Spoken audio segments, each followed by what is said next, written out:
must ask ourselves if our expectations of the whole phenomena are a little bit conditioned and we relegate it to the realm of Hollywood.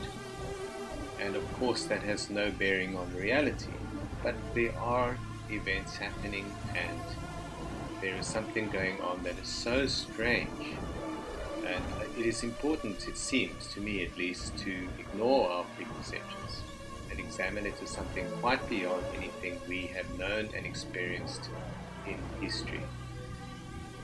Are these events all related? Are they the same kind of event? Do they have some kind of commonality that reoccurs? Why can't we get some evidence of them? Why can't we get a decent film? Why can't we have some physical evidence?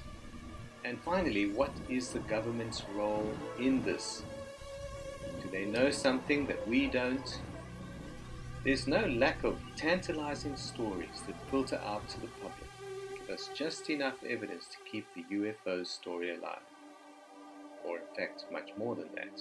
It's burgeoning. UFO encounter that occurred at Roswell, New Mexico in 1947. But the fifth greatest UFO mystery on the planet happened a world away, just southeast of Melbourne, in the suburb of Clayton South. It happened at Westall High School on Wednesday, April 6, 1966. Recess time about 11 o'clock in the morning.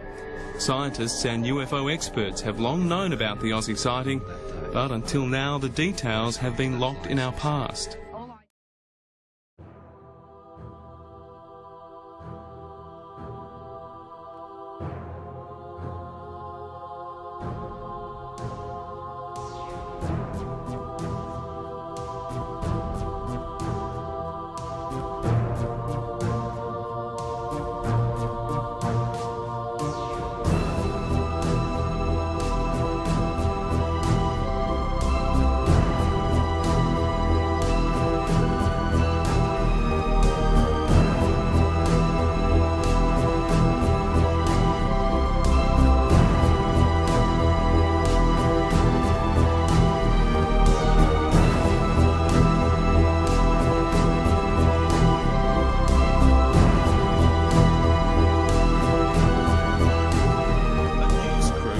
Several students at the school right after the event, so filmmaker Shane Ryan tracked down the tape. But oddly, there was nothing there. I was absolutely devastated, and nobody had any idea where it had gone.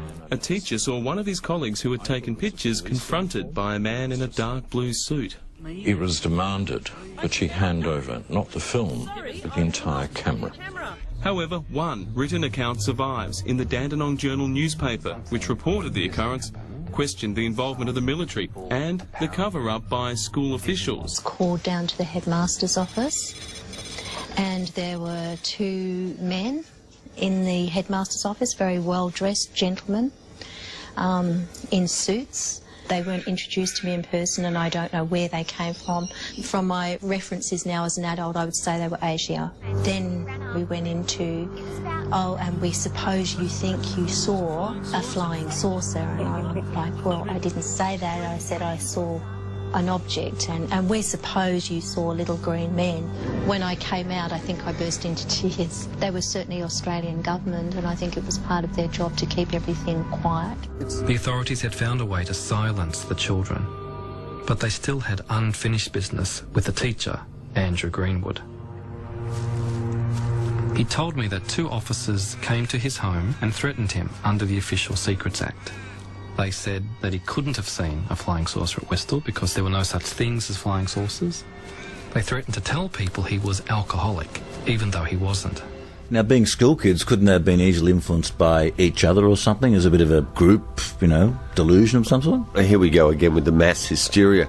I'm yet to find someone that can actually cite a really good definitive case of mass hysteria. Maybe it's the Lords over there and the sightings at Fatima. I'm not too sure. People would call that a religious miracle. Look, there were teachers that saw this as well, and some of those teachers appear in this astounding documentary.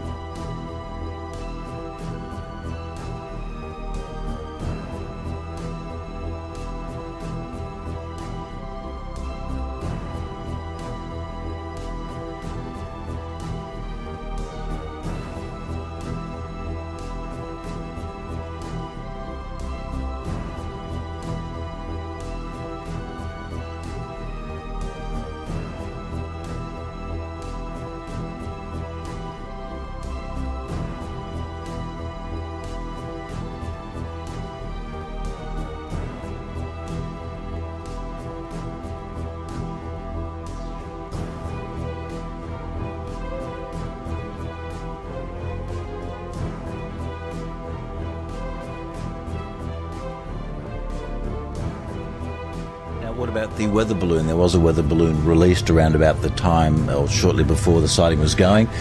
I'm so damn sick of the weather balloons out there. Now, weather balloons have a problem landing. They also don't leave circular indentations on the ground because of their weight, and they also don't bring the army in within 20 minutes to burn the surrounding area to remove traces of the weather balloon. The funny thing is, recently in the States, a great documentary has come to light by James Fox, who did the original Out of the Blue. It's called I Know What I Saw. And I think just that phrase says it alone. At some point in this debate, this debacle of ufology, we need to actually look at eyewitness testimony and hand it up. Now, if we do that, we will realise that people can use their common sense, and even young children can differentiate between a weather balloon and something completely strange. As I said to you before, when it gets down to this case, we had a science teacher in there that actually made a statement. He doesn't appear on camera, but he did make a statement because it looks like he was verbal by the intelligence services at the time, and still may be. But he did make a statement saying that this was truly something he could not explain away as a weather balloon. And what seemed to be the army involvement in the Westall sighting? Well, that still remains a mystery in itself. There is a military historian that appears in this astounding documentary, and he found it very hard to ascertain where in the hell military units could be prepared and get into this scene within 20 minutes. It's not that close to any surrounding military bases. Now, most people come to watching a UFO doco from either one side or the other. You rarely get people that are in the middle. There's no grey area. Yeah. There isn't a grey area. So what is the best way to view this kind of a documentary? Try not to put the blinkers on and where you sit.